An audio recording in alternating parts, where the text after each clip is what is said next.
Yo, what's good, man? Hit that thumbs up button real quick, man. So, Utah, one of the last states to recognize Martin Luther King Day, along with Arizona and a few of them.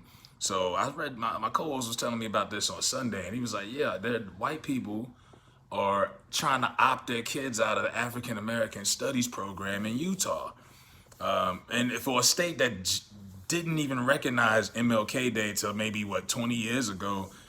For them to even have, who knows how long they've even had this program. I was in high school over 10 years ago. When I was in 10th grade, they took out African American studies, and it wasn't a mandatory course. It never was. It's okay to know, if you got to know everybody else's history, world history, American history, but not black history. And I'm like, how do you tell the history of America without talking about black people, the people that built this country? You know what I'm saying? But parents wanted to opt out of the program. A lot of bitter Trump supporters and stuff like that, and Utah basically dropped it. They dropped the program. They dropped it. I'm like, you kidding me?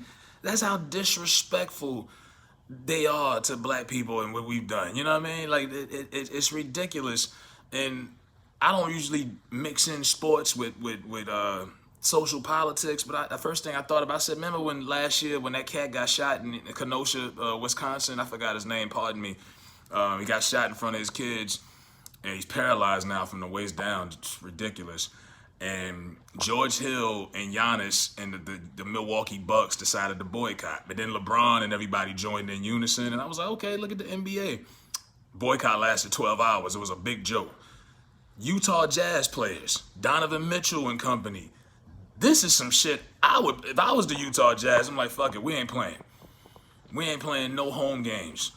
You know how lucrative the Utah Jazz basketball team has been to that damn city, that state? And when you think of entertainment, the first thing that pops in your head in Utah is the Jazz.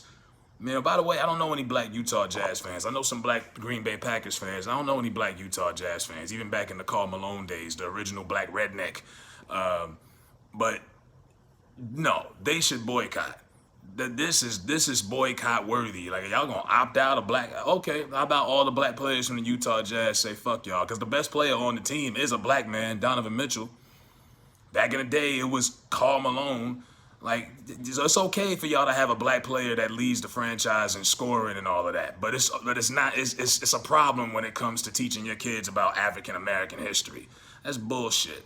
You know what I mean? Utah, the team should say fuck this shit, and let's see what the people say. If all of the black players on the Utah Jazz said, no, we not playing, let's see how many games y'all win. Let's see if y'all, they had a good game last night. Let's see if y'all make the playoffs and make some money for this damn city. When people go to Utah, they don't go there for entertainment. They go there because they like sightseeing, they like nature, they like the scenery, the mountains, and all of that kind of shit. But if you ain't into that, you know, if I was stuck in Utah for the weekend, I'd be like, all right, there's nothing else to do. Let me see if I can catch a Jazz game or something like that. I might be one of the only 5 black people in the building, but okay, you know. But I think this is a perfect time for them to flex their muscles and say, you know what, y'all want to disrespect us? How about everybody in this whole state kiss our ass? We ain't playing until y'all bring that damn program. And the fact that program is optional and to begin with, this wasn't a mandatory course. African American studies in American public schools, for the most part, has never been a mandatory course. Never. You know, and the little bit of things that they did teach you, they taught you about the safe Negroes. You know, Negroes that didn't have a stain on their blemish. No disrespect, you know, like MLK, Rosa. They're not telling you about Huey P. Newton. They're not telling you about Nat Turner, Malcolm X. And like we was talking about on the podcast, black people more than ever, we have to take the responsibility of teaching our own selves and our own children about our history, because America's not going to do it for us. They're not going to do it for us with their films, their TV shows, the history books that they've remixed a bunch of times to edit out history as if it never happened. It's up to us. Just like the Jews, and we can say a lot about Jews or whatever, but one thing about the Jewish community, they don't let their people forget about the Holocaust at all. They will teach their kids their own history if it's not being taught, you know, in the school system.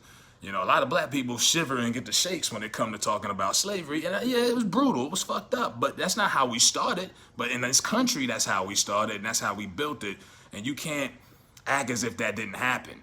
Oh, I can't watch a slave film. I can't. Look, if you can't watch a 90-minute slave film, shame on you. You didn't have to live it like our ancestors. They lived that shit. The least I could do was watch a film on it. You know what I mean? But we got to do a better job of teaching our kids our own history, because the school system has failed everybody. I felt like they failed me. You know, I learned more about my people post high school, college than I ever learned in the first 12 years I went to high school. I mean, grade through, kindergarten through 12, and then my 2 years of college. Didn't learn anything about my history. Yeah, I didn't know who Fannie Lou Hamer was. I didn't know who any of these pioneers with black folks. I didn't know any of that. I had to learn myself, with my own resources, Google, word of mouth, documentaries, stuff like YouTube. You will learn more from black history on YouTube than you will learn in the school system, So yeah, that's just my hot take. I think Utah Jazz should say, fuck this. All the black players, Donovan Mitchell, I'm not playing shit until y'all change that damn rule and y'all make these people learn our history. Because they made us learn theirs, whether it was real or not. From Columbus on down to Lincoln, Jefferson, all these former slave owners you see on your currency, they've always made us learn their history and repeat it and know everything, verbatim. Recite Lincoln's speech at such and such. We were forced to learn about them, but when it comes to us, it's optional. You can opt out. Get the fuck out of here. Let me know what y'all think about this madness, man. Should Utah boycott, or am I tripping? That's just my hot take I got out of it.